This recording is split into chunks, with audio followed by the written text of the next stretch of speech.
Apa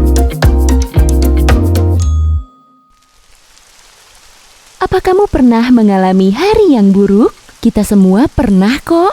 Supaya kamu semangat lagi dan terinspirasi agar tidak menyerah, aku akan menceritakan kisah Hugh Glass, pria yang selamat dari serangan beruang, merayap sejauh 300 km, dan melakukan banyak hal lainnya. Sepanjang hidupnya, Hugh Glass selalu terlibat dalam petualangan yang menantang. Nasib seperti mempersiapkannya untuk bertahan dalam pertemuan legendarisnya dengan si beruang. Saat masih muda, Glass bekerja sebagai pelaut dan ditangkap oleh bajak laut. Kapten bajak laut ini menyarankan agar Glass bergabung dengan mereka. Dan tentu saja ia setuju. Setelah 2 tahun berpetualang sebagai bajak laut, Glass melarikan diri berenang di laut lepas sejauh 3 km. Dia berhasil mencapai pesisir Texas. Tanpa bantuan peta atau peralatan lain, dia memulai perjalanannya menuju utara. Sayangnya, Glass kembali tertangkap, kali ini oleh suku asli Amerika. Namun, anggota suku ini justru berteman dengan Glass dan mengajarinya cara bertahan hidup di alam liar. Mungkin tidak pernah sekalipun terbayang dalam benak Glass kalau hal ini justru akan menyelamatkannya di kemudian hari. Tidak lama setelahnya, Glass tiba di St. Louis, Missouri. Disinilah dia menjadi legenda. Suatu hari di tahun 1822, saat membaca koran Missouri Gazette, Glass melihat sebuah pengumuman. Pria bernama William Henry Ashley merencanakan ekspedisi penelitian di sepanjang sungai Missouri dan mencari tim yang terdiri dari 100 pria. Ekspedisi yang berlangsung selama 2-3 tahun ini menjanjikan bayaran yang besar pada pesertanya. Tanpa pikir panjang, Glass menandatangani semua dokumen yang diperlukan dan pada tahun 1823 memulai petualangan terpenting dalam hidupnya. Selama beberapa bulan, tim Ashley berusaha menuju hulu sungai Missouri. Alam bebas mungkin tidak berbahaya bagi para pemburu berpengalaman ini. Namun, cuaca bisa jadi masalah besar. Musim dingin di sana sangat berat dan tim memerlukan waktu lebih lama untuk mencapai tepi sungai Yellowstone untuk menunggu musim dingin berlalu. Suatu hari, Glass sedang bersama 2 pemburu lainnya, Jamie Bridger yang masih muda dan pria yang lebih tua bernama John Fitzgerald. Mereka meninggalkan tim untuk mengumpulkan buah beri dan tumbuhan yang bisa dimakan. Ini adalah tugas rutin mengumpulkan makanan dan sudah dilakukan berulang kali.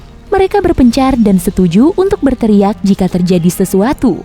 Glass telah mengumpulkan banyak sekali buah beri saat dia melihat semak buah raspberry liar di lereng gunung. Untuk memetiknya, Glass turun ke arah rawa dan tidak memperhatikan keadaan sekitar. Saat mengangkat kepalanya, dia melihat seekor beruang grizzly.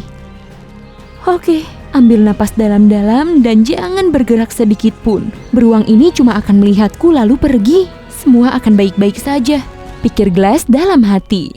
Dia mulai mundur perlahan, berusaha agar tidak menakuti beruang ini. Si beruang menatap penasaran pada makhluk aneh berkaki 2 di hadapannya. Namun, saat itulah Glass menyadari sesuatu. Jantungnya langsung berhenti. Ada 2 anak beruang di kaki beruang besar tadi. Ini mengubah segalanya. Glass sadar si induk beruang ini tidak akan kemana-mana. Dia akan melindungi anak-anaknya apapun yang terjadi. Sepertinya si beruang menyadari kalau Glass memperhatikan kedua anaknya. Baginya ini adalah sinyal untuk melindungi anak-anaknya. Si beruang langsung meraung keras dan memperlihatkan giginya yang tajam dan besar. Sebelum Glass bisa melakukan apapun, binatang besar ini menerkamnya. Glass berteriak, tapi teriakannya malah membuat beruang ini semakin marah.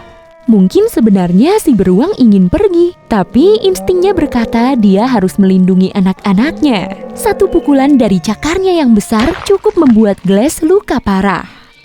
Untungnya, Bridger dan Fitzgerald menemukan Glass dan mengusir beruang itu. Tak lama setelahnya, anggota tim yang lain datang. Ashley membuat tandu dan anggota tim yang lain bergantian menggotongnya selama beberapa hari ke depan. Tubuhnya demam dan menggigil. Tak bisa bicara, kakinya juga patah. Tidak ada yang berpikir Glass akan bertahan lama. Tapi beberapa hari berlalu dan dia masih hidup. Anggota tim yang lain ingin meninggalkan Glass karena khawatir mereka tidak akan mencapai Yellowstone sebelum musim dingin tiba. Ashley memutuskan untuk meninggalkan Glass dan membayar Bridger dan Fitzgerald untuk menemani Glass. Anggota tim lain pun pergi. Tinggal bertiga, mereka mendirikan tenda kecil di tepi sungai. Bridger dan Fitzgerald merawat Glass, memberi makan, dan mengobati luka-lukanya. Sayangnya kesabaran mereka habis. Mereka takut berada di alam bebas sendiri dan ingin kembali berkumpul bersama anggota tim yang lain. Fitzgerald mencoba membujuk Bridger kalau mereka harus meninggalkan pria malang itu. Kenapa juga kita harus tetap bersamanya dan membahayakan hidup kita padahal dia juga tidak akan selamat? Bujuk Fitzgerald. Bridger tidak ingin meninggalkan Glass. Sampai suatu hari mereka melihat beberapa orang suku asli Amerika. Ketakutan, Fitzgerald dan Bridger bersembunyi di balik semak-semak. Orang-orang suku asli Amerika tadi melihat Glass terbaring di rumput dan menyimpulkan kalau dia tidak akan selamat. Mereka meninggalkan Glass tanpa menyentuhnya sedikit pun. Namun Fitzgerald dan Bridger sekarang benar-benar ketakutan. Mereka mengambil semua barang milik Glass lalu pergi. Tapi ada satu yang tak dapat mereka ambil darinya, keinginan yang sangat besar untuk hidup. Sayangnya saat itu ia masih pingsan. Ia terus terbaring sendirian untuk waktu yang lama dan hanya terbangun oleh sinar matahari. Seluruh tubuh Glass kesakitan, dia tidak bisa berteriak dan tak ada seorang pun yang mendengar rintihannya. Perlu beberapa jam untuk bangkit dari posisi terakhir saat ditinggal temannya. Karena usahanya ini, dia jatuh pingsan lagi. Tapi kemudian terbangun akibat rasa sakit pada lukanya. Ada sesosok bayangan mendekat. Seekor serigala yang memperhatikan Glass dengan hati-hati. Nalurinya untuk menyelamatkan diri pun muncul. Dia menggulung tubuhnya dan berguling ke arah sungai. Lalu jatuh ke sungai sedingin es dengan arus kencang. Namun ini malah mengembalikan kesadarannya. Seolah baru benar-benar terbangun, Glass menarik dirinya keluar sungai dan membersihkan lukanya dengan air sedingin es. Tubuhnya mati rasa dan sakitnya pun berkurang. Awalnya dia mencoba makan rumput untuk mendapatkan tenaga, tapi rasanya menjijikan. Kemudian selama beberapa jam, Glass berhasil mencapai semak belukar terdekat. Salah satu kakinya tidak berfungsi karena tulangnya bergeser. Sedangkan yang satunya patah, jadi Glass harus menarik badannya dengan tangannya. Akhirnya dia sampai ke semak belukar dan makan semua buah beri di dahan terendah lagi dan lagi. Selama beberapa hari, Glass bertahan hidup dengan makan buah beri. Lalu dia berhasil menangkap ular. Dagingnya memberi lebih banyak tenaga dan dia mencoba berdiri. Kakinya masih tidak bisa digunakan, jadi Glass mulai merayap. Dia mendapat tenaga bukan hanya dari semangat dan keinginannya untuk hidup, tapi juga keinginannya mencari orang-orang yang telah menelantarkannya begitu saja. Sepanjang jalan, Glass makan buah beri, tumbuhan, kulit dan akar pohon, juga kadang telur burung yang dia temukan di sarangnya. Dia membuat pancingan kecil dari perban kotor juga tongkat panjang, dan berhasil menangkap beberapa ekor ikan.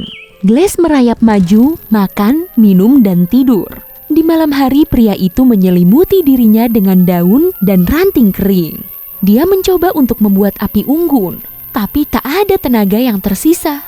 Ia merayap berkilo-kilometer jauhnya menuju Fort Kiowa. Semakin lama tenaganya semakin kuat, tapi lukanya tetap tidak kunjung sembuh. Glass sangat membutuhkan pertolongan. Untungnya dia menemukannya. Beberapa orang suku asli Amerika menemukan Glass. Mereka mengobati lukanya dan membantu pria itu hingga dapat berdiri kembali. Tak ada apapun yang bisa menghentikannya sekarang. Yang ada di kepalanya hanya menemukan Fitzgerald dan Bridger. Glass pergi ke Yellowstone, di mana seharusnya tim Henry Ashley berada. Tapi saat Glass tiba, dia tidak menemukan siapapun. Pria itu menceritakan kisahnya pada semua orang yang ditemuinya. Tak lama, cerita tentang pengalamannya ini tersiar ke seluruh penjuru negeri. Hampir sepanjang tahun berikutnya dihabiskan Glass untuk mencari kedua orang yang telah menelantarkannya. Akhirnya, Glass berhasil menemukan Bridger.